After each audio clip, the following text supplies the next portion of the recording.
Hello bachcho, let's read the question.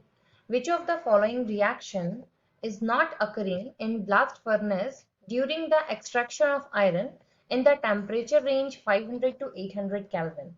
A option FeO plus CO giving rise to Fe plus CO2.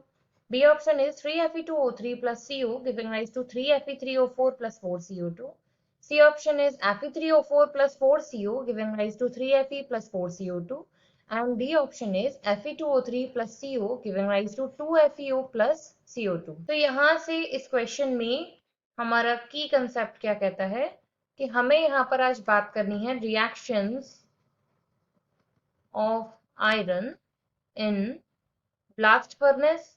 Blast furnace basically क्या है कि जो आपका iron के ओर हैं उससे आयरन को एक्सट्रैक्ट करने के लिए जिस आप उसमें बेसिकली बड़ी बड़ी मशीन्स जिनमें आप डालते हैं उसको हम ब्लास्ट फर्नेस मशीन बोलते हैं, या फिर एक बहुत बड़ा एक सीमेंट और ईंट वगैरह से बनाया हुआ एक आपका रहता है।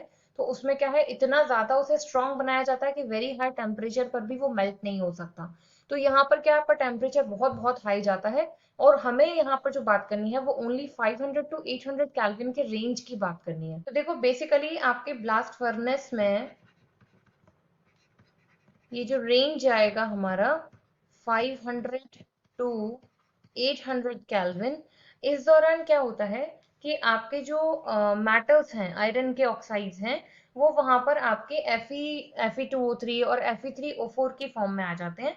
तो 500 टू 800 वाली केल्विन की रेंज में आपकी ये रिएक्शंस होती हैं यहाँ पर कि ये जो Fe2O3 है ये आपका कार्बन मोनोऑक्साइड से रिएक्ट करके यहाँ पर Fe3O4 में कन्वर्ट हो जाता है और साथ में बना लेता है यहाँ से CO2 गैस जो कि रिलीज कर दी जाती है।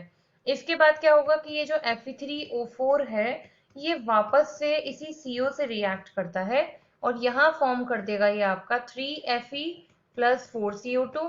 ये कार्बन डाइऑक्साइड भी एनवायरमेंट में रिलीज कर दी जाएगी। इसके बाद क्या होगा कि ये जो Fe2O3 था अगर कहीं बचा होगा तो वो वापस उस CO से रिएक्ट करा दिया जाता है और ये वापस उस CO से रिएक्ट करके कहीं कहीं आपका FeO बना लेगा प्लस CO2। अब ये तीन रिएक्शंस का हमको आइडिया लग गया जो 500 टू 800 केल्विन पर होंगी। अब हम यहाँ पर बात करें तो हमारा B, C और D तीनों रिएक्शंस तो इस टेम्परेचर पर हो रही हैं। तो फिर जो ये रिएक्शन लिया हुआ है FeO plus CO giving rise to Fe plus CO2, ये रिएक्शन किस टेम्परेचर पर होती है, मतलब फाइनल जो FeO आपका बना था वो एक्सट्रैक्ट होकर आयरन में कब कन्वर्ट होता है, तो ये वेरी हाई टेम्परेचर पर जाकर होगा। इट मीन्स ये आपका 900 टू 1500 केल्विन टेम्परेचर पर होने वाली रिएक्शन है। तो यहाँ पर आपका ए जो है ये हो जाएगा correct answer. I hope you understood well. Thank you.